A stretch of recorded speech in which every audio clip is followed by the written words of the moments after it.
Welcome to the Mindful Fire podcast, where we explore living mindfully on the path to financial independence and beyond. On today's episode, I'm joined by my friend Frazer Kirkman. Frazer is a very interesting character who I met teaching meditation at work. Some weeks he's running meditations every day across the company and was almost a zealot for positive thinking and enlightenment for all. His passion for people designing our lives, designing ourselves, and training our minds directs his whole life. In this episode, Frazer and I go deep in discussing brain programming, how we can use the power of our minds to shape our thinking and feeling, and to create the life that we've always dreamed of. We learn how Frazer first got interested in meditation and mindfulness back in high school after some family tragedies, and how it changed his entire life and set him on a journey to spend over a decade traveling the world and teaching these techniques. And we hear Frazer's thoughts on the good sides and the bad sides of being a minimalist, and how some life experiences helped him realize that he might have gone too far on the path of minimalism, and how he is now leveraging his skills as a software engineer to create abundance and financial independence in his life. And Frazer shares some specific practices of how we can apply brain programming to our life. And we hear Frazer's thoughts on the financial independence retire early movement and where he thinks positive thinking and mindfulness intersect. And Frazer shares his thoughts on what it means to feel and have enough, and how we can change our relationship to life so that we can act from a place of enough and cultivate the life that we want to live. Welcome to the Mindful Fire podcast, Frazer. Thanks, Adam. It's great to be here. I'd love to start by inviting you to share with our audience a little bit about who you are and what you're doing in the world. Who I am at the moment is I work as a software engineer. Part of my passion is helping my coworkers to be self-designers. I want them to be empowered to not just program computers, but be programming themselves. And I do that with the hope that our company can then help the world design itself so that we can together design a happy, loving, kind world where everybody thrives and everybody has all the opportunities and all of the community to make their dream live. Very interesting. I'd love to hear a little bit about your life's history and kind of how you ended up here now doing what you're doing. Yeah, you might have seen me hesitate for a moment when you said, tell me who I am, because who I am right now is very different to who I have been. So I guess my life story really is in my teens. I was pretty unhappy. And after some family tragedies, I just looked at my life and society, and I felt like something was missing. So many people that are unhappy or just taking themselves down mental paths that aren't helpful. And I really wanted to know how it is that we could do things better. And very soon after that, I discovered two books. One was The Official Guide to Success, which was all about training your brain, training your feelings to be exactly what you choose, stepping out of whatever program you've been given and designing the program for yourself. And the other book was given to me by one of my teachers at school.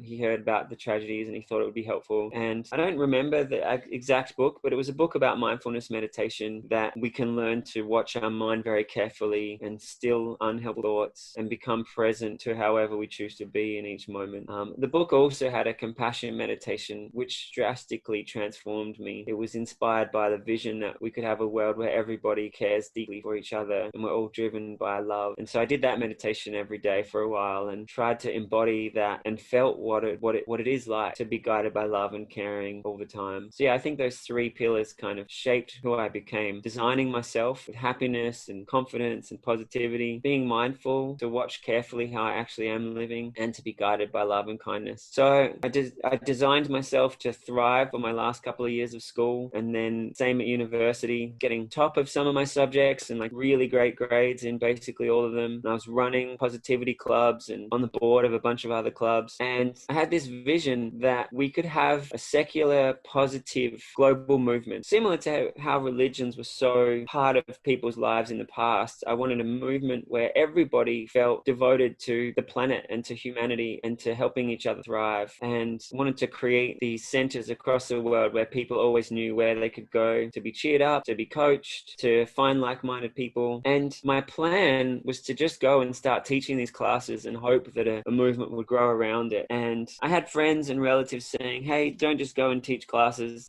That's a super risky thing to do. But I always felt that, well, if it doesn't work out, I can just go into tech later and be able to look after myself really well, which is what's ended up happening. So yeah, I was just trying to contribute wherever I could. And looking back now, I wish I was a lot more strategic about how would I have achieved my larger goals faster. But yeah, so that's what I was doing. But then over time, when I started to need some dentist work or something, being so minimalist, it took its toll on me. And I started to reflect that actually I wanted to have the resources, not just to look after myself, which I need to, but also to be able to have a bigger impact in the things that I'm doing. And so, yeah, the last 5 years, I've been focusing on maximizing my earning potential and focusing on my software career.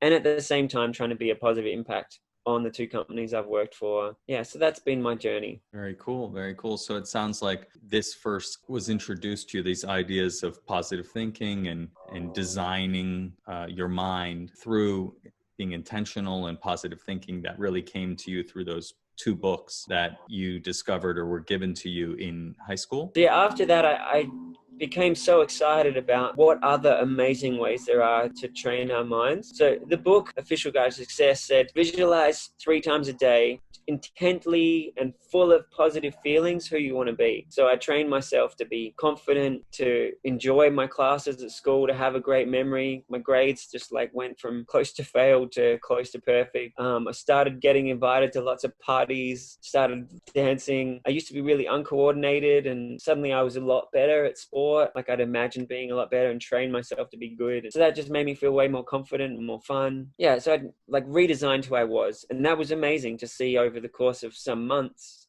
just doing this so devoutly, how much it changed me. And the same thing with mindfulness, being able to go deep into profound peace and just have a level of beautiful feelings that I never thought was possible. That was just so amazing to me. I also have to say that I was combining positive thinking with my mindfulness. So as I'd go to sit, some schools, they'd be like, oh, we're going to wrestle with our minds and just try to let it still. But what was happening in myself was okay, I'm going to just imagine profound stillness. And so that's what my focus was. And that's where I went. So I was lucky to have that combination to have really good results. But yeah, I wanted to go and explore all the different self-development practices out there and find the best of what's out there. And I read hundreds of self-development books and went to all different courses, found little tips here and there, also found a bunch of suggestions and ways of thinking that I explored, and ultimately upon reflection realized that was less effective in my brain than just choosing who I wanted to be. So yeah, bit by bit I ironed out a lot of the negative things I'd picked up. And yeah, ultimately I think choosing who you want to be and visualizing that and practicing deep positive mindfulness and cultivating beautiful feelings, they're the best practices of all the ones I've explored. So yeah, over the years I've taught a lot of different classes and tried to refine how I teach to really just empower seeing what you think and feel and just letting it go, choosing what you want to think and feel. A lot of people are wrestling with their current program and trying to mold that into something better. I want people to be hey, let's just put that to the side for a little bit and go, hey, if I was going to start from scratch, how would I feel or be in this situation? It's just so much more empowering to design what you want rather than wrestle with what you've got. Yeah, speaking of programming, you talked about their current program, right? Tell me a little bit about how you think about this brain programming and this idea of a current versus a desired program. Yeah, I guess I should give some examples because for some people, just hearing brain programs sounds so abstract. But it can be everything to how someone might say to themselves, I'm shy. Or it could be an actual activity, like when you walk into a party, how do you actually feel? It can be the foods that you like or don't like, or it can be what's your morning routine like? Every part of our behavior, every part of who we are, it's a group of habits. Someone else could feel differently. They could think differently about themselves. They can react differently to different situations. And there's this quirk in our mind that the current programs we have, they feel authentic. This is who I am now. This is how I am. It feels natural. But what I found from spending some time visualizing being something else, if you just fill your mind with being a different way and just keep feeling that and make it strong, very quickly the other way starts to feel authentic. And the old thing that had its grips on you just doesn't have the grips anymore. And I really encourage people to try that at least a few times, because once you see that, hey, this is who I am, or this is my issues, is not really true, it's super empowering and gives you a whole different way of thinking about yourself. So giving people that space to think, who do you want to be? And then once you start to imagine who you want to be, whether it's something simple like being more kind to the people around you, or enjoying healthy food more, giving some time to imagine what that would be like and imagine loving it, it's just so empowering. I want to give an example though. Like sometimes people are like, hey, how I am right now is right. So I used to hate school because, school sucks, blah, blah, blah. But I thought about it. I was like, hey, in my life, it'd be much better if I just loved it. If I just went in, I have to go anyway. I may as well just love it. So I visualized I'd go in and I'd be super interested. And that was like the opposite of what I was thinking at the time. It's like totally uncool to love school. But I just thought, hey, this would be better. And just decided to imagine being that way. And it was just so beneficial. The next 5 years were fun, and I did 100 times better rather than struggling. And, I did the same thing with liking healthy food and disliking unhealthy food. I used the same thing to quit smoking, did the same thing to be like calm and patient in difficult situations, especially if you see a habit that feels really strong, but it's not really serving you. I want to encourage people to imagine being a different way. It's super empowering. Yeah. And so perhaps you can give an example of what the actual practice looks like, right? Am I sitting? Am I meditating? Am I visualizing it to be true in my mind? What does it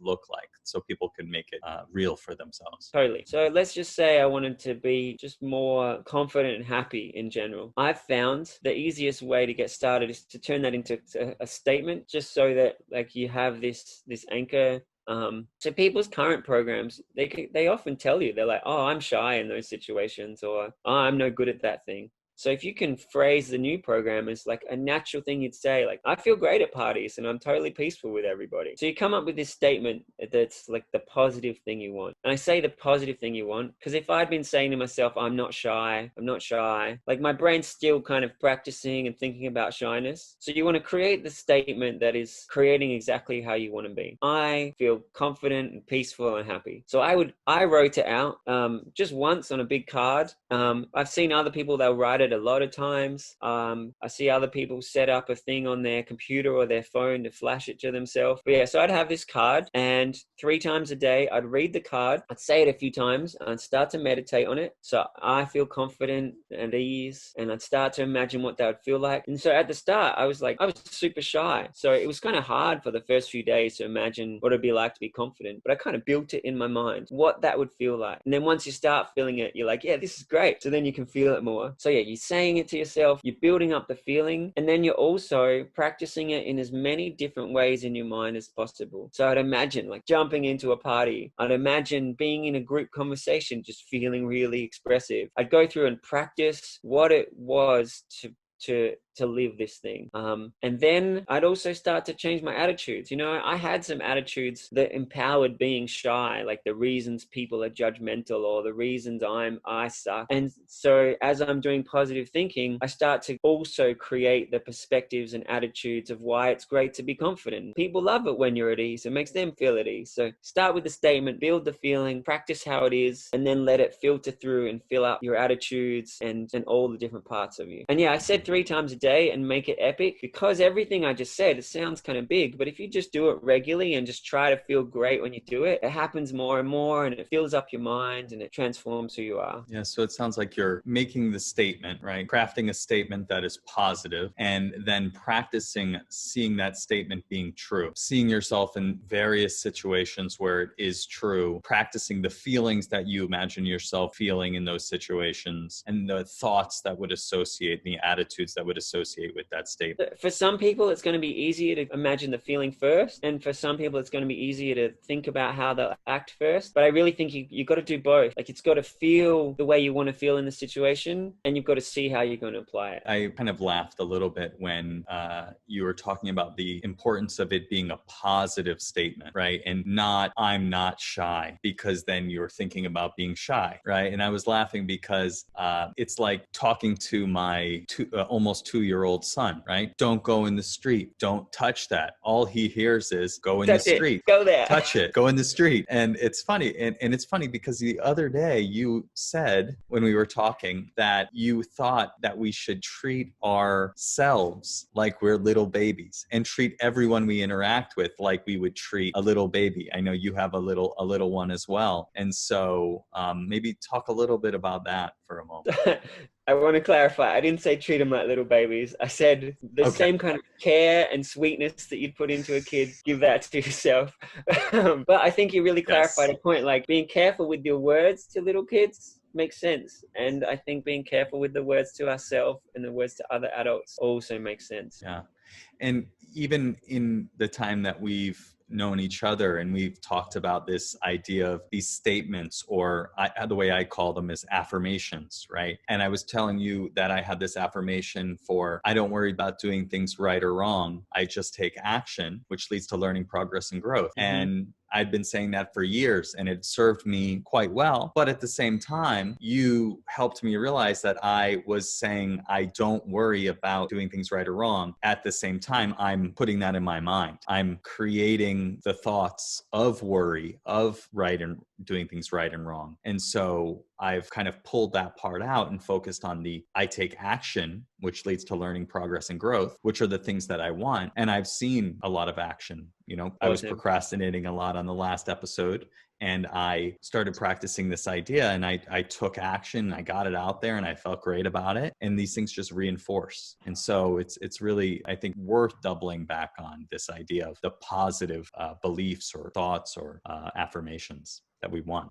And it's a pretty powerful, nuanced way of looking at ourselves. To bring it back to mindfulness, a lot of mindfulness classes might talk about the monkey mind and calming the monkey mind. And it's like the idea of calming the mind is wonderful, but similar to the affirmation you just shared, saying, I don't worry. It's like you're activating the worry and then thinking about overcoming it. It's like setting yourself up for this struggle that hopefully you're going to succeed with, but you won't necessarily every time. And so when it comes to thinking about our own minds and our own practice, I also encourage people to notice whatever beliefs you have about your mind that aren't helpful and try to create an approach to meditation that is easy, that is beautiful.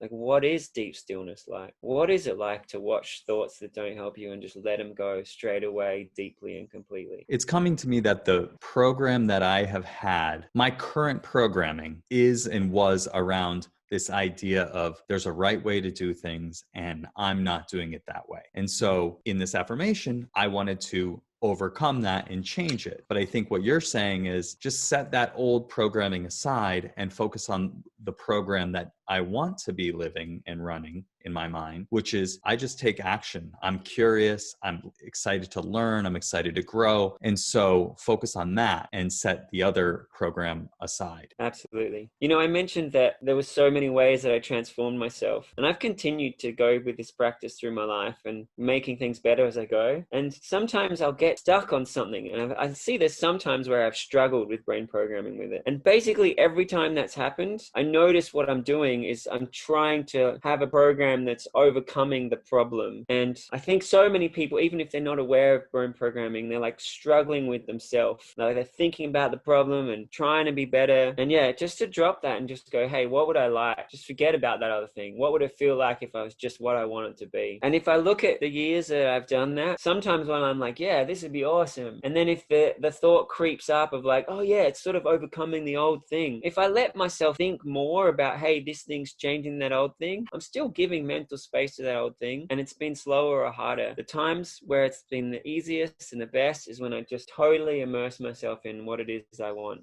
Yeah, that's very powerful. and I can see the impact that it's had in my life. When we're talking about this idea of brain programming, I think what we're really talking about is neuroplasticity. And so to some people, this might sound quite woo-woo, but in reality, everything you think, everything you experience, all of those things are changing the programming in your brain. New connections are being made, existing connections are being reinforced or are atrophying, right? So maybe talk a little bit about how this idea of neuroplasticity, this phenomenon of neuroplasticity functions with this brain programming. I'm not sure if I told you, but my degree was computer science and neuroscience. But even so, our understanding of how the neuroscience applies to what ends up being our behaviors and our feelings, it's still pretty lacking. Brains are amazingly complicated. But some of the things that could be the explanation for how this happens is there's a thing in our brain called long-term potentiation, which is summed up in pop psychology as what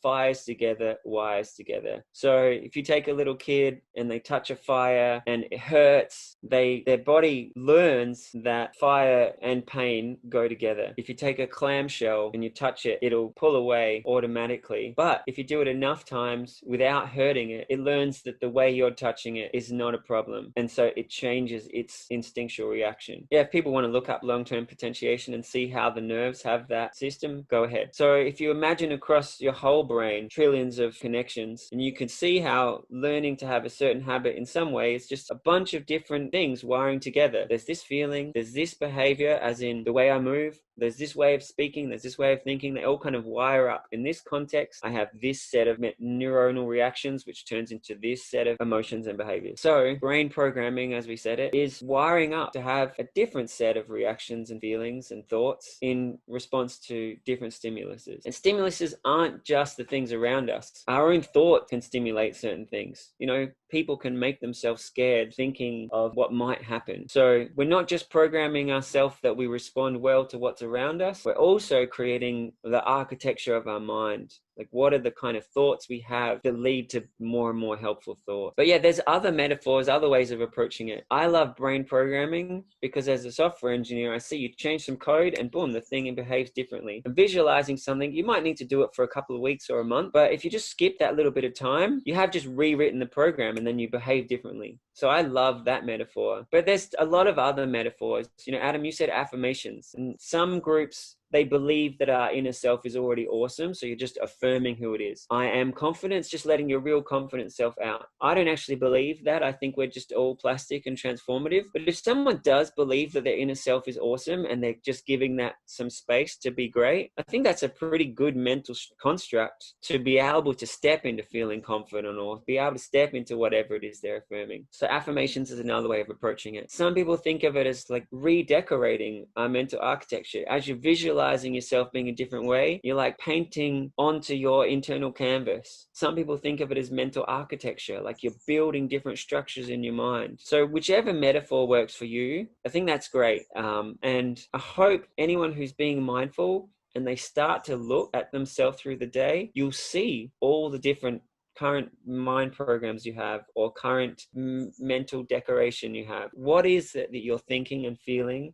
And what are the habits you're doing all the time? And you'll see that you're just running on programs all the time, everywhere. And once you notice that and empower, hey, what would it be like to imagine transforming any part of that quickly and easily? It's a beautiful shift in perspective and transformative practice that you can take on. Yeah, that's really powerful. I know another metaphor that you are a big fan of is the idea of a garden, right? Cultivating a garden. And I have thought of this idea of neuroplasticity in the past as really a planting and watering of seeds, right? You need to be very aware of the seeds that you're planting, ideally choosing the seeds that you're planting, and then the watering of those seeds. Because back to the same thing with the positive thoughts versus the more negative thoughts, the I am confident versus the I am not shy. The way I think about it is that's planting and watering seeds, right? And so if you are aware of which ones that you're paying attention to, which thoughts you're practicing, you're watering those seeds. And that's what will blossom. And so I think there are a lot of really good ways to think about this. I like to think of the seeds as the positive statements or negative statements, as whatever statements you're focusing on. And the watering is like the imagining of the emotions and the practicing of how you're going to live it. There's some groups who really focus on the emotional practice being the most effective thing, because when you feel it, it's like hardwired into your body. I actually think we also need to be visualizing how to actually do the habits. But yeah, one thing I love about the metaphor of the garden is, if I look at when I first was planting the I'm confident seed, I put it into my mind, but it took days before I could even actually imagine what it'd be like. And you put a seed under the ground, nothing happens for a little while, and then it starts to sprout and you're like, oh, that's beautiful. And then a little while later it starts to flourish, and then a little while later you're getting fruit off of it. And so yeah, one thing about brain programming is, if you just say an affirmation to yourself a few times. I've had some people be like, whoa, I thought that a couple of times, it hit me, bam, I was transformed, which is great. But a lot of the time it takes the time to water it before you even see it come out of the mind. You know, I could have one part of myself imagining confidence before it like consciously is really begin to be felt. That part has to be big. Yeah, do it 3 times a day, do it wildly, become a brain ninja. I love it. And another thing I'll add, we obviously could talk about this all day, but I'll just speak about the power of not just creating our inner world, but also influencing what happens in our lives outside. Many different areas of my life, I've practiced these thoughts and how I want to show up, and then seen the results in the world. And so there was a time where I really needed to find a job, and I was about to be out of a job if I didn't find a new one. And visualizing myself finding opportunities, taking action to create opportunities in my life, resulted in me doing things that I might not have otherwise done if I had a different program, and resulted in me finding many more opportunities and ultimately overcoming that challenge. And so it's really, really powerful to realize that our brains are predictive in nature, and we can program them to be ready to see things that we want to see in our lives. I want to respond to that. And then pretty soon afterwards, I want to start looking at how we can apply this to fire. The idea that you can visualize things in your external world and them happen, there's some pretty good explanations for it. Like if you're thinking you're going to find opportunities, your brain's going to be noticing opportunities that other times you might have just ignored. I've also I go out to a big event and I tell myself that I'm just going to run into exactly the right people and have amazing conversation. And often that happens. And there are a lot of people in the world who practice some kind of positive thinking or affirmations. And some of them have seen these results so much that they start to believe in some kind of magical thing like manifesting, or people might have heard of the film The Secret. And sometimes the effect is just so powerful and surprising that I can understand why people think it's magical. I want to be very careful to say I don't want to encourage people to believe in magical thinking, because I've also seen when people try to do that and they gamble their life away, or they're just hoping opportunities will come where they don't. I really want to emphasize that thinking of how you can be and how you're going to behave is central. If you're going to visualize that you get along great with people, or that people are kind to you, awesome. It'll transform you in a way that makes people kinder to you. Sometimes those magical things might just be confirmation bias. The one time someone did some positive thinking around it and it happens, and they're like, whoa, what a miracle. So yeah, I love exploring how magical we can be, and then being super skeptical of like, what is the actual explanation for that? But yeah, it's pretty wild that it can sometimes be so good that it's enough to trick millions of people into thinking that they're magical. I think that's wild. I've kind of been on both sides of that equation, right? Like I always am talking about the universe made this happen, like magical, right? But, so I think there's like some benefit of trusting in the universe, trusting that good things will happen, expecting the things that I want to happen. But also I think there's that brain programming that you're talking about, which is just training myself to see those things happening, to visualize myself being a certain way, to showing up the way that someone would show up for these things to happen or in these situations. I think that's equally important. From a Buddhist philosophy perspective, I have to interject. As soon as you said expecting good things to happen, expectations, if you're not very careful, can bring upset. So I would really more encourage people to just feel content and know that you're creating the best possibilities. Yeah, know that you're working towards great things happening. But whenever someone says expectation, I want to be really careful to say like, hey, the best way to approach what's happening to you is to be present and accepting of what's happening, and just learning how to optimize yourself. Yep. I think that is really well said and brings up this idea of mindfulness. Mindfulness is really a practice of seeing things as they are without judgment, being with what is as it is. And so this kind of brings up this idea of enough, right? Being happy with how we are and acting from that place rather than from if only this, then I would be happy, or then this would happen, right? And so perhaps we can switch gears a little bit to talk about this idea of enough. What is enough? How can we feel enough and act from this place of enough? And perhaps we can talk about that in the context of financial independence as well. So if we apply brain programming to fire and positive living, if someone's making themselves content and happy, then there's a lot of expenses that become unnecessary. I am sure I have a lot more fun and feel a lot more fulfilled having a good conversation with a friend than someone who goes for a night out on the town and spends a bunch of money. And playing sports and doing things that make me active and more alive, it's either free or close to free, and it enriches me, as opposed to like buying a Ferrari. So encouraging people to really imagine what it'd be like to feel content and feel fulfilled and feel that you are emanating happiness and peace to the people around you, so that your community has this contentment. Like, a lot of consumerism comes from wanting happiness, and if people are content, they won't need that as much. I want to be careful there. Like, consumerism, people blame it on like needing fulfillment. There are definitely some things like intoxicants or some extravagant things that people do to fill a gap. But I also think a lot of it is just a habit. Once you're in the habit of like, oh, I bought a thing and it felt good, like it's just a thing to do. So creating a different habit is also helpful. Like creating yourself that you feel happy and content, and that you create positive social experiences, that's going to fill a lot of your social expenses. And then being able to change your other spending expenses into activities that fulfill you, or creating behaviors that fulfill you and your family and friends. You can see that some expenses are just not helpful. I also wanted to mention, if you take brain programming as like a superpower, I look at myself when I first started thinking about financial independence. And, I said I was being a sadhu, but at the same time, I was also reading books about finance. So the odd jobs I had here and there, I was teaching, I was running festivals and parties, and I was also doing some software jobs here and there. Every dollar I got, I saved. And I read a finance book quite young, while I was trying to read every positive book I could. And it described how you should make a spreadsheet and put in an amount of money and how much you're going to get at different interest rates the next year. And then just slide that down to copy over 100 years and look at your X amount of money at 2% for 100 years, 3%, 7%. But don't just look at that, feel it. And I don't remember the exact number, but money invested well over decades is tens or hundreds times as valuable. So I did some mental tricks that I started to see every dollar as worth $100. Like, am I going to get a taxi to come home after a night of partying that costs $10?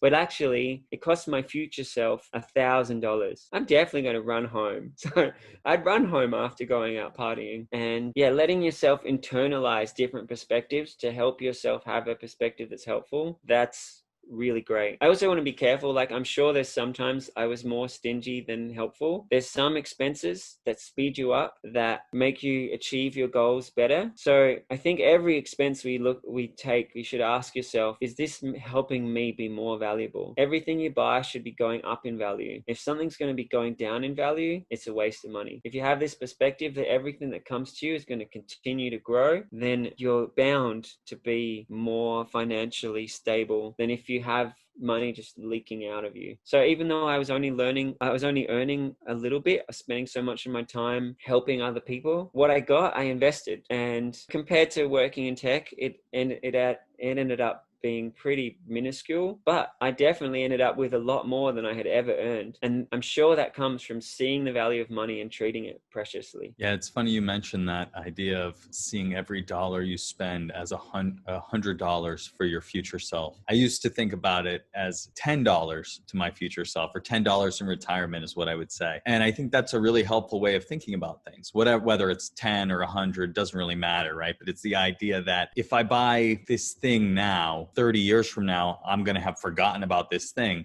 But if I invest this money 30 years from now, this $100 thing will be worth $1,000 or $10,000. You mentioned also that sometimes it wasn't as helpful, right? I feel like I have gone too far on that and am trying to find the balance between frugal and cheap. And sometimes I err on the side of cheap. And sometimes I feel good about, being frugal. How do you think about that?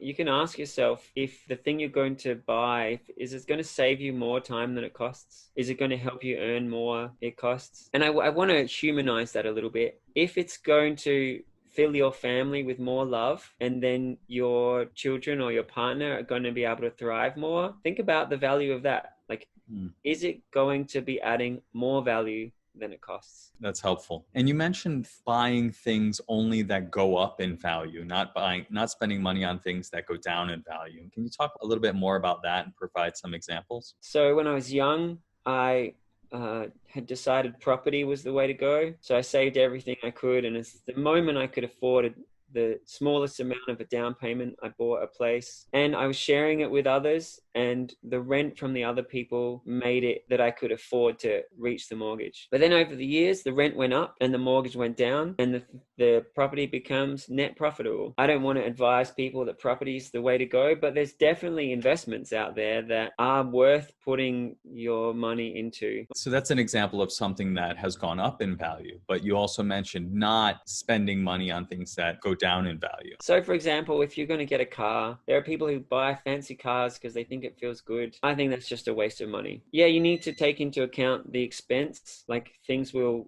be less efficient. That's got environmental impact and also impact on your wallet. But if the fancier car costs $100,000 more, I doubt it's going to save you $100,000 in fuel. But in terms of just immediate response to what you put your money into, property and investments, education, investing in yourself and your intelligence, these are all things that I think we should love to put our money into. And if you get something and you say, well, what's that going to be worth soon from now? If the answer is it's going to be worth less, I would encourage finding a cheaper way of doing it. For years when I was living on next to nothing, I just took great joy in being able to go into a store, buy a can of beans and some fruit, and go to the park and meditate on loving my food. Like, I'd learned about how to make a nutritionally balanced meal, and for a couple of dollars, having like a blissful, ecstatic experience that was completely nutritious. So yeah, food is an expense that we always need. It's essential to stay alive, and you should definitely get your health requirements wonderful, because you are like infinitely valuable. But yeah, once you've done that, I'd encourage you to like figure out how to do that in a way that's more financially optimal. And once you figured it out, don't waste too much time on it. Like, learn some cheap foods that you love that are healthy, and boom, that's a saving that will continue to go on forever. Yeah, it kind of comes back to the idea of brain programming,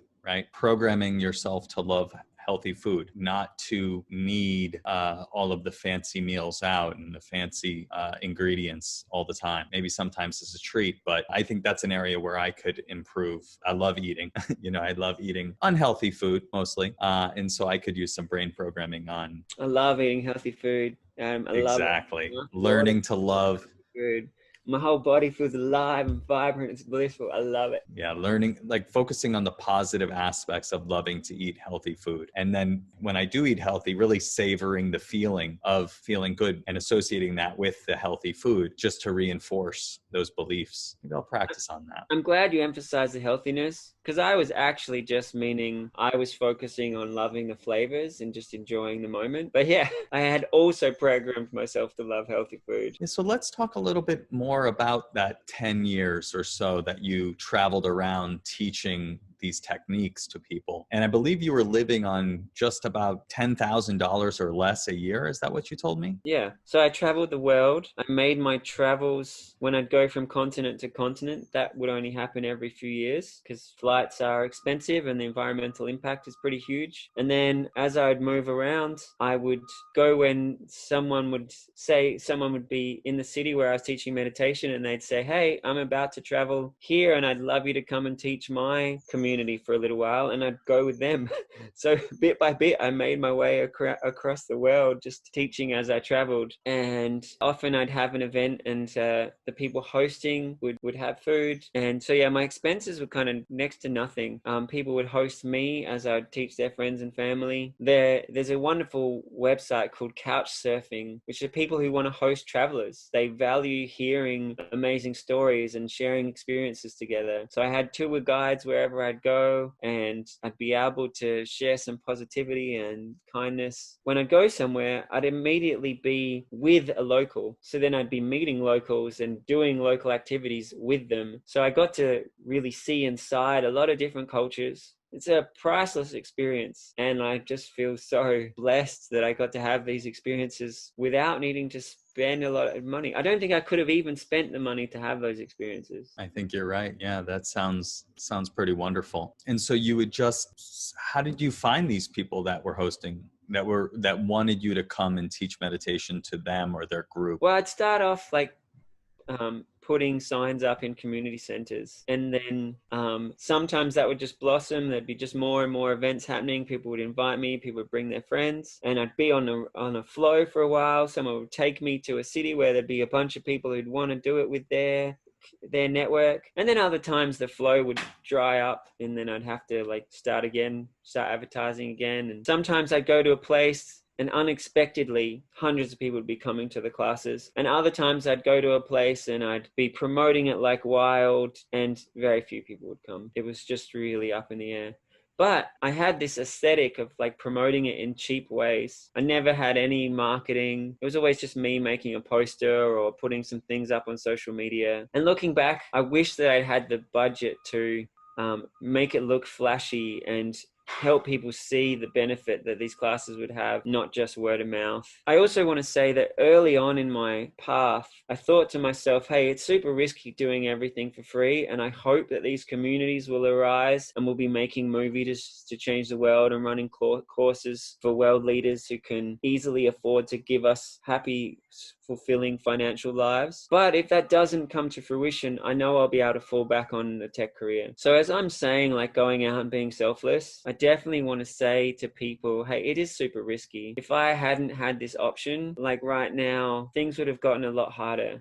Definitely wouldn't have had the option to give the opportunities to my children that I want to give them. So, we were talking about frugality and cheapness and selflessness versus looking after yourself. I would love For years, I wanted a world where everyone just gave, this socialist utopia of just give, love, give, everyone just giving and loving. But not only do I think that's super risky, because for everyone to become like that, it needs everyone to be like that. So it's kind of an impossible wish. Since I started to really embrace financial return and thinking, how could I deliver this in a way that people want to pay for most? It's made me think much more about how to deliver it in a way that will reach more people. So I want to encourage people in whatever they're doing, think about how to do it in a way that can thrive. And yeah, I love that I still want to help everyone around me. I would want people to become loving to everyone who's in their circles, but also encourage people to think, how can I take my dreams and passions and share them in a way that's also going to help you thrive? So you share it in a way that people want the most. Yeah, I think that's really important. It goes back to what you were saying about you might have been a little bit more strategic about how you brought this forth. And yes, sometimes potentially,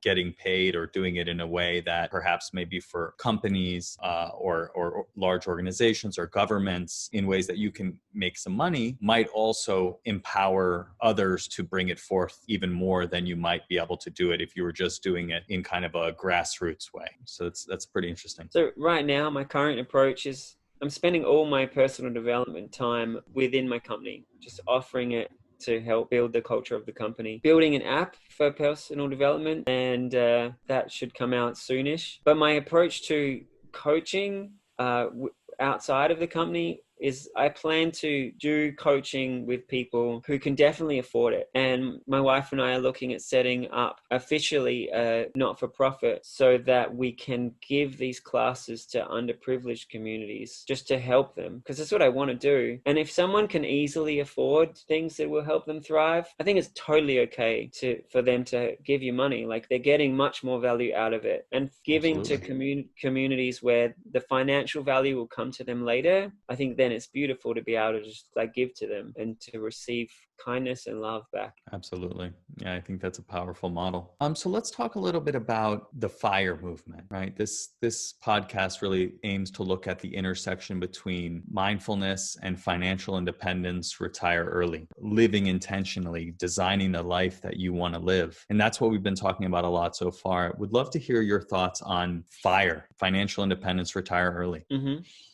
There's definitely the two things that stand out most, which I'm pretty sure everyone who's familiar with FIRE is already aware of. But for anyone who's just tuning in new, is creating a lifestyle where your expenses are low means whatever money you have is going to go so much further. And maximizing your income or investing well. To achieve complete financial independence, you just want the growth of your money to be growing faster what your expenditures are. So let's just say you have a certain amount of money and each year you'd be spending this much of it. Your runway for how long that money will last is that fraction of the money, that number of years.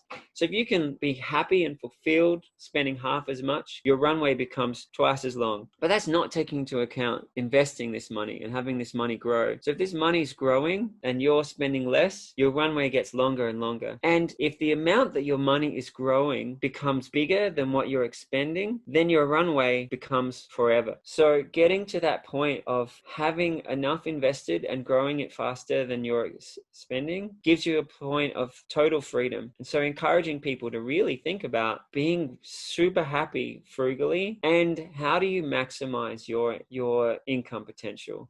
Putting those two levers, to me, seem to be the most important ones. Yeah, I think it's really powerful. The less your life costs and the happier you can be with either your life as it is or perhaps your life even costing less, the less money you need in the bank, which will be growing at a rate that can sustain that inexpensive lifestyle forever. Mm-hmm. And that really gives you options, right? It really gives you a lot of choice in how you spend your time, both after you reach that point of financial independence where the growth of your money can sustain your lifestyle without you having to earn any additional money, but also even on the path to that point as well. Because as you start to gain some momentum here, I find that you gain quite a bit of choice and you can start to take some risks or try some things that you can do without having to earn money. Because you've got the money side figured out, you can start to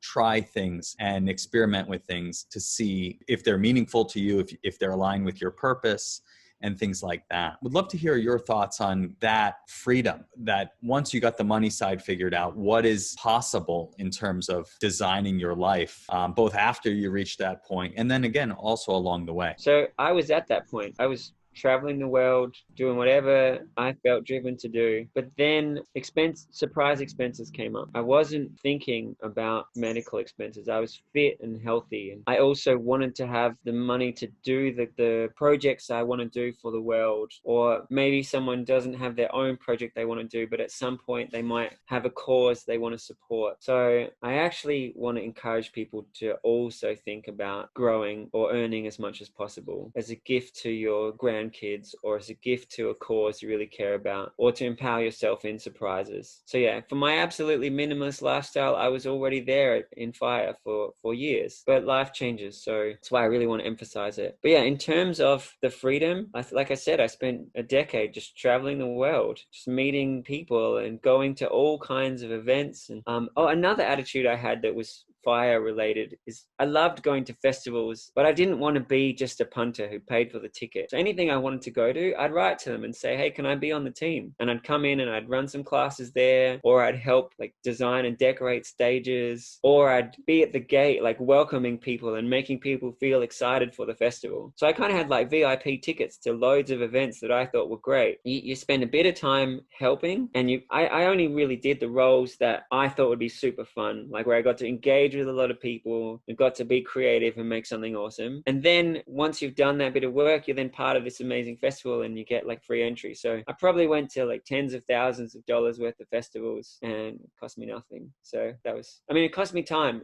Someone cynical of what I'm saying could say I spent a lot of time on that, but I did things that I loved. I enjoyed it. As you travel the world, you can go and explore all different kinds of cultures. And like I said, if you're in a different part of the world, you could go to a fancy restaurant there to see the experience of that part of the world, or you could go and meet some locals and see what their local food is like and feel what it's like to be in a family there. There's a whole world to explore, and it's up to you to find the things that you think will be enriching and beautiful. And I think most of the time the most enriching, beautiful things don't have to cost money. Yeah, so I'd love to hear a little bit about your thoughts on how being on the path and how being intentional about your money can really create some of this freedom and choice now, right? I feel like I've come to realize recently that it's not out there, right? It's not when I reach FI that I can start living this life. It's right now. There's no reason that I can't do the things that I want to do right now, right? So I'd love to hear your thoughts about how you think about that and how people can think about that as they approach financial independence. If you were to write your bucket list of everything you ever want to do and then order it by the cheaper things, I think there'd be a ridiculous number of things you could do right now that would make you really happy that the expense is minimal. So yeah, designing yourself, your life to do beautiful things every day enriches you and makes you feel great. If you want to do something really special with your spouse, spend $3 on a picnic basket and pick a beautiful park. I'm sure many people would feel more touched and special you taking them somewhere lovely and see that you spent a little bit of time on them than taking them to a fancy restaurant. I know my wife, when we first met, she spent a lot more money. And then when she saw my lifestyle, she suddenly loved having picnics with her friends. And she loved creating events and activities that were minimally expensive. So if you have friends who are very active and do fun things, go and explore and see what they do, and encourage your friends to get involved. So Frazer, it sounds like you've come up with some ways to have quite a bit of fun without spending much money.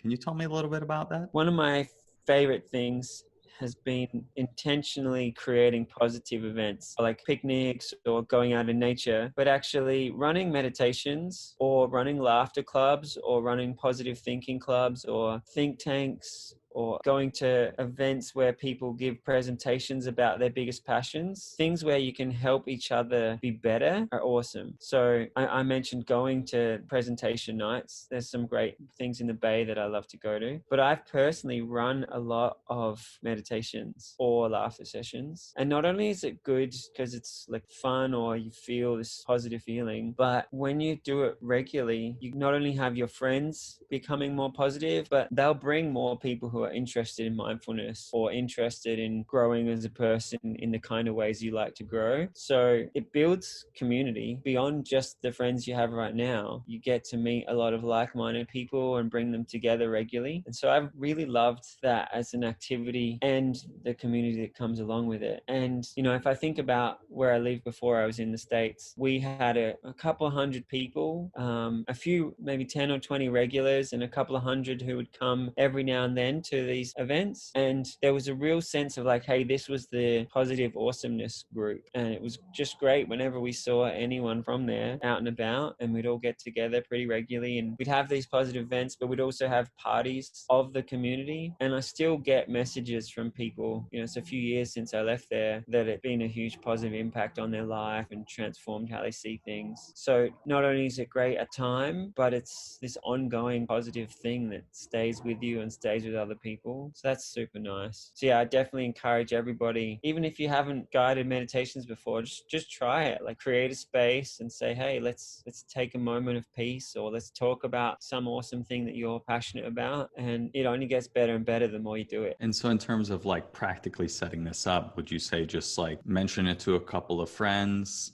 tell them they can invite their friends and just throw a time on the calendar to get together and do it? Or, Yeah, practically, that's a how would you great suggest suggestion. setting that up? I've done a lot of different things at different times in my life and different parts of the world. Just before I came here, like the big community I mentioned, we put a lot of events up on social media, and I think it was mostly friends bringing friends, but we also had social media events so that they could invite their friends. And sometimes people would invite people and we didn't even know the connection. So that was nice. Sometimes we'd do it in parks, like when the weather was good. Sometimes we'd do it in living rooms, like people in the community would take turns hosting them. We also had it in like a doctor's clinic. He had a big hall room and he wanted to have positive, healthy events for the community. So just the more you do it, the more opportunities come up. There was other times where I was doing a lot of things at a community center and I'd put up posters. But yeah, I think social media events and ongoing word of mouth is when it's worked best. Actually, in Australia, I got on the news a bunch and on radio shows because I'd done things regularly and I did them at venues where people were connected with the local media. So that can be good too. Once you've been doing it for a while, do it in a place where you're reaching out to the vocal community and then they'll reach out for you, which is pretty great. Very cool. And I'm really curious, what is a laughter club or a laughter meditation? You've mentioned that a few times. Yeah. So when sitting in deep stillness, one time I just was noticing different parts of my mind and somehow I just found happiness and was suddenly filled with joy. And I just followed that thread in my consciousness, just got into more and more happiness and became wildly ecstatic. I've since read a lot of meditation books that mention it, but I hadn't read about it at the time. So I think it's just something that can happen in meditation. But I also think if you've been reading about it a bunch and thinking about it, it's more likely to arise in your meditation. But yeah, that was a lot of deep meditation that took me there. So I try to take people there in a way that's faster. So we'll take a relaxing breath and then we'll take an energizing breath and then we'll take a smiling breath. And then everyone kind of just sees, oh wow, we're all smiling all of a sudden. And maybe one or two people will giggle and then it kind of creates this chain reaction of giggling. And then we take an even happier breath and an even happier breath. So sometimes I keep it really meditative and we're just feeling joy. And other times I make people like,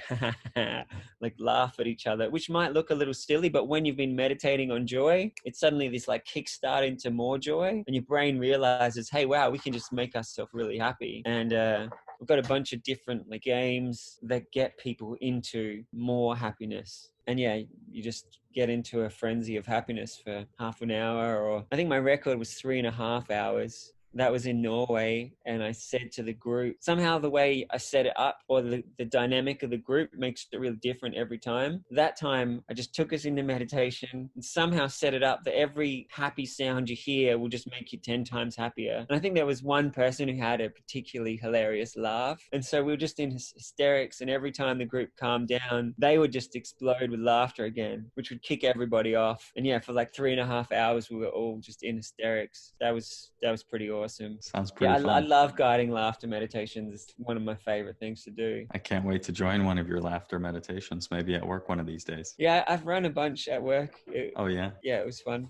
Nice. And I guess another part of living a dream life is being happy. I thoroughly encourage people to level up your meditation practice. And not just in terms of stillness and mindfulness. Meditate on love and kindness. Meditate on happiness and then what it's like to be 100 times happier and then 1,000,000 times happier. There's a funny story I had. There was one chapter in my life where I wasn't meditating as much and I was walking the streets of Melbourne, Australia, and I saw a Buddhist monk just walking the street. And I walked up to him and I'm like, what are you doing here? Like, there's no temple anywhere. And he's like, oh, I've just got this little one house, a little apartment where I'm building a community. And I was like, oh, that's great. And then he probably thought I didn't know anything about meditation. You know, he's just moved from another country to a totally different culture into a neighborhood where there's no meditators. So I had to convince him that I knew about Buddhism. And that's why I came up and speak to him, because at first he's like, oh yes, I could teach you about meditation. I'm like, oh no, I love it. It's great. And then he looks at me and he's like, okay, how much do you meditate every day? And I said to him, well, at the moment, it's probably only 20 minutes a day. And he looks me right in the eyes and he says, it's time to level up.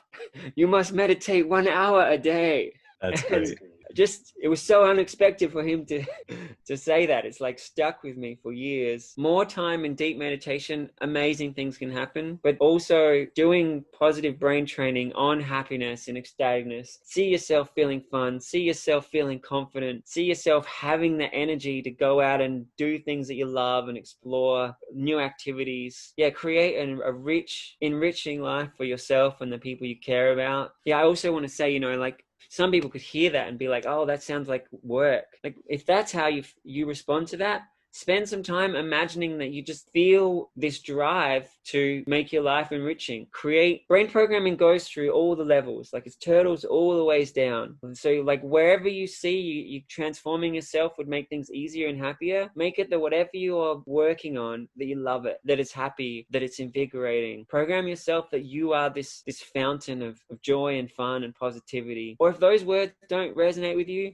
program yourself to be whatever you think is optimal, whatever you think would be an awesome person. I love this question of like, hey, if I was like emperor of the world, what would I get everybody to do? Or what would I program everyone to be like? And when you imagine that world, that's who you should be. Yeah, that's very interesting. There's no reason that we can't start right now. I love positive thinking because every time I talk about it, I've then leveled up my own positive thinking. I just inspired myself, as cheesy as that might sound. Yeah, no. Every time I guide a meditation, I've gone deeper, and every now and then the way I describe it is just like hits me more. And so the next time I meditate on it, I feel it more powerfully. Every time I talk about positive thinking, it like makes me emphasize the key points that make it better. So yeah, practice this stuff, and every little bit that helps you, try and share it with people. Get friends like Sangha, Mitra friends that want to grow together mentally. And as you talk about it and like trying to help each other thrive, it'll help you thrive so much more. Absolutely. I've already seen that in our short friendship together so far. It's made a big impact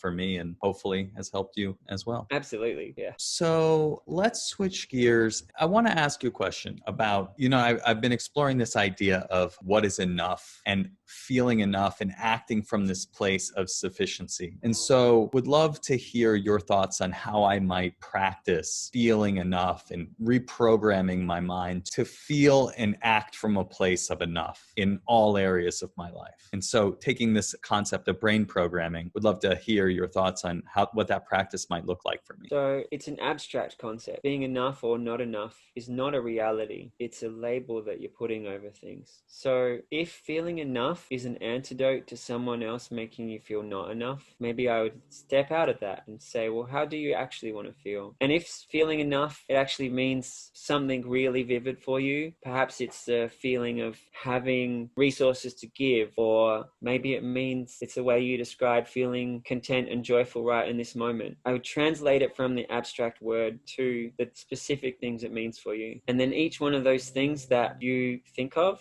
if it means feeling emotionally generous, and spend some time affirming I am emotionally generous. I'd really need to unpack what it means for you in specific things. Yeah, I'd say, like in the realm of money, right? In the realm of time, in the realm of producing, creativity, right? Doing enough at work, doing enough on my side projects, the podcasts, not feeling this sense of I should be doing more. If only I was doing more. If only when I get to FI, then I can live, then I can be happy.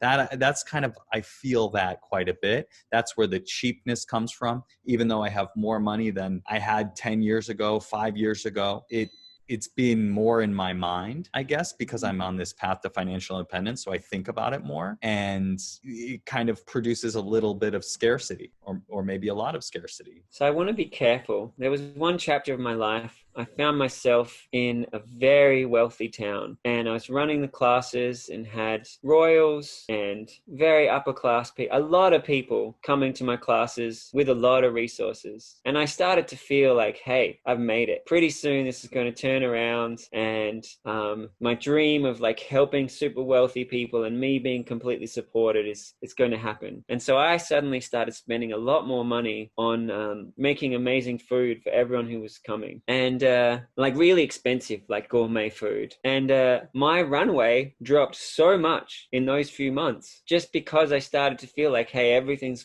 fine now. And so in terms of financially feeling enough, one thing I've heard for people is to think about what is your fun budget. Give yourself that amount, maybe even in a different account, and you're able to spend all of that. If it is a matter of like wanting to be able to spend more, I personally just love being content and happy. So the expenses I have are always things I think will really enrich our lives. So if there are things you know will enrich you, like really enrich you, and you're hesitant to spend it, spend some time and ask yourself, okay, is it going to be fun and helpful for a few weeks and then go into the shelf? If not, then maybe just forget about that idea. But if it's something that you see is like actually going to be fulfilling and helpful, then you can weigh up for yourself, like not emotionally, just like do the numbers. The amount of money now, how much more interest am I going to get if I buy it later? Like, does it make sense to buy it now? And if you see, hey, this is actually really valuable, then I think you'll decide to buy it. It sounded like your question was actually a few different fields. Do you have enough to follow your dreams? I don't want to encourage people, hey, just because you're close to financially able to cruise, drop your career and then follow your dream. Like, that's risky.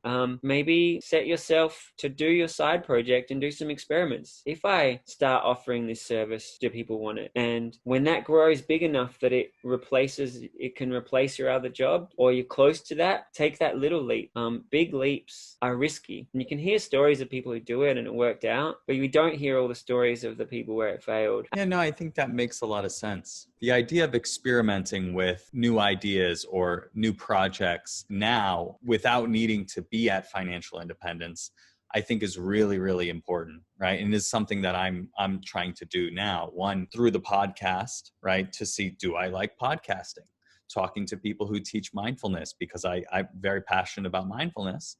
Would I want to do that full time? So let me talk to people who are doing that. And all the while I'm building skills along the way. And I don't need to worry about making money with the podcast, with any of these projects at the moment. And so I can approach them from a different place where it's not this striving. It's more of a learning and growing and contributing. And I found that to be really valuable. But I also find that I need to come back to the why, right? When I'm feeling that, oh, I'm not doing enough. I didn't get my podcast out on time last time. I need to remind myself, like, hey, like, no one's waiting for it. I don't have any pressure to do it. I'm doing this for me so I can learn and grow and potentially help some people with some of these ideas that we've been discussing on the show today and in other episodes. So Adam, while I do want to encourage your contentment, there are probably some people waiting for it. And in the future, there'll be more people waiting for it. That's true.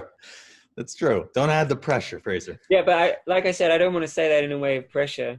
But yeah, you are appreciated. And perhaps if you turn that from pressure into like just enjoying that you're doing something that people like. Yeah, it's an opportunity, not an obligation. Yeah, I also, I want to come back to, you asked about enough. And part of it was like, do I have enough money or do I have the skills? Another thing you were saying is feeling like you're achieving enough. So yeah. That's a completely different issue there. That's a big part of it. Artificial pressure on yourself. So for that, I just want to come back to mindfulness and being in the present moment. There's a really great YouTube channel called CGP Grey. He makes a lot of cartoons with good philosophy. And he has two videos. One is 7 ways to maximize misery. And part of that is about like setting goals that you are going to have to struggle for all the time. And talks about expectations. Careful with the brain programming you just did, Adam. I think you should take a minute just to reflect when you said that's my jam. Imagine that that's over. And then he has another video called Your Themes. And he takes a different approach to goal setting and says, hey, have a time where like this chapter of my life is about this, and I'm going to love doing this thing in this chapter. So yeah, that's just like food for thought, people to look at. Yeah. At another point, there's the thought I want to share around that in terms of being in the moment, being present, is feeling pressure and feeling expectations doesn't just happen. That's you getting caught up in a certain set of thoughts and feelings and running around with that. If you just come into this present moment, there's no pressure, there's just right now. And if you continue to just have that practice of feeling present and enjoying what you're doing, then that is the feeling you have, present and working on what you're doing. So these expectations of achieving enough, I don't think they serve anybody. So just being present and doing what you can do is what I would suggest. That's very helpful. Yeah. Yeah, I guess I had another question for you. that kind of has come up. It's not related to this, but you mentioned one time that you were meditating on being super loving towards your wife and how it kind of changed everything about how you were showing up in your interactions with her and just in the way that you were being in your life. Would love to hear you talk a little bit about how I can practice that towards my wife. I don't remember that exact moment because it's something I now do regularly. The first thing that comes to mind is when we wrote our wedding vows, we wrote them in a way that we thought this is the way we want to be together to keep being awesome. And for the first 9 months after we got married, we would say every single one of them to each other every day. And we still say them regularly to each other. And it's like I vow to love you forever. I vow to care for you forever. I vow to run towards you forever. So like anytime there's any sort of disagreement, that one about running towards each other, we just know that we're going to work through it and be awesome together. So having, whether you've got wedding vows or whether you're in a relationship and you kind of set some goals for how you'd like the relationship to be, revisiting them together is really, really nice. And in terms of meditating on that just for yourself, I think there's so many ways that you can shape your mind and your experience and your feelings. So whatever I'm saying now is just like one way of doing it. But if you get yourself into a state of peace and then start thinking how lovely you'd like your time to be together, just spend some time in that feeling. You know, we've mentioned compassion meditation or happiness meditation or peacefulness meditation. It's like you focus on the thing and just go more into it and more into it. You can do the same thing with like how lovely do you want it to be time with your partner, and then you got to reflect it back on yourself. I mean, you don't have to. Just feeling that lovely feeling's nice, but if you reflect it back on yourself, like how would I like to express that loveliness? How do I want that to overflow, like be expressed warmly? But also when there's any moments of like difference of opinion or when the communication's not automatically wonderful, what do you want to step into? How do you want to be assertive and loving at the same time? How do you want to make a space for them to feel fully empowered to express themselves, even when you disagree totally? Like, how do you make that super lovely? And, you know, I can put that idea out there, but it's people taking time to feel it and imagine how you're going to do it. That's where you train it into yourself. And not only does that help you express more lovingly, but if you've practiced like appreciating them and feeling happy and feeling lovely, when you practice that, that's how you're going to feel. And that's how you're going to experience it. Makes a ton of sense. Yeah. I mean, it's what we've been talking about this whole time, right? Like practicing the thoughts of how you want to show up in your life really makes a difference, right? It just becomes the automatic way that your mind operates after a while.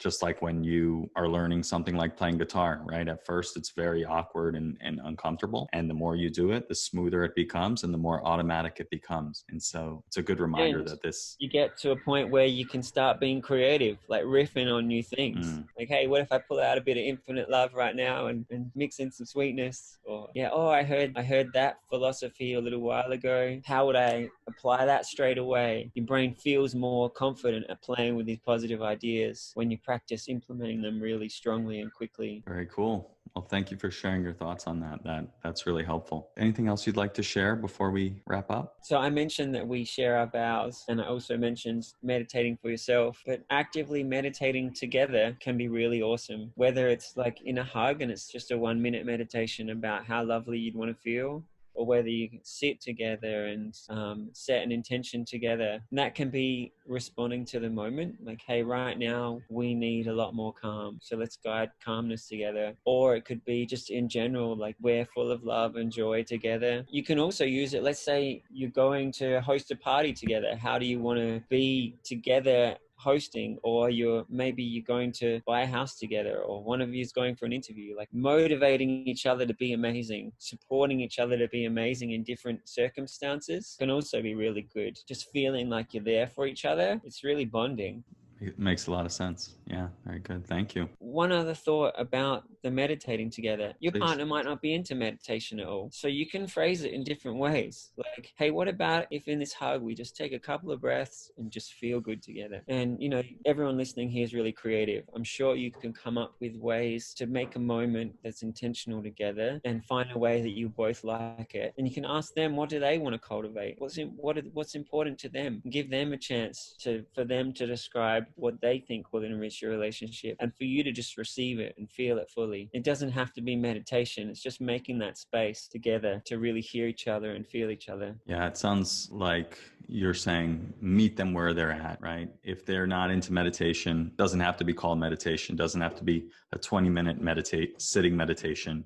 It can just be taking a moment to cultivate some way of being together, some intention of how you'd want to be in relation to each other, in relation to whatever situation is arising in your life, kind of meeting them where they are. You know, I also mentioned a meditative hug. It can also be when you're more intimate. Like with our little baby, if he's upset, we're just giving him lots of kisses. We love you, we love you, we love you. And it just makes him laugh. And like, you know, you could do the same thing with your partners. Like while you're being really close, make it really intentional and really lovely. Okay, so let's switch gears to what I call the mindful fire final four. The first question is, what is something or someone you are incredibly grateful for? Well, two things come to mind. One is that book, The Official Guide to Success, by Tom Hopkins. Just the idea that everything is a habit that we drill into ourselves, so you may as well choose what you drill into yourself. And the other thing that I'm grateful for, you know, I said I looked across the world and saw that we were missing something, and I asked myself, what should it be instead? And soon afterwards, I had these amazing visions just hit me. And I don't know if that's the power of my subconscious answering a question I gave it, or if it was all the beautiful bits of culture that I'd been exposed to across humanity that my brain put them together when I needed to, or however you can explain it. Like, I'm just grateful that when I wanted something really special and inspiring, that it came to me. Yeah,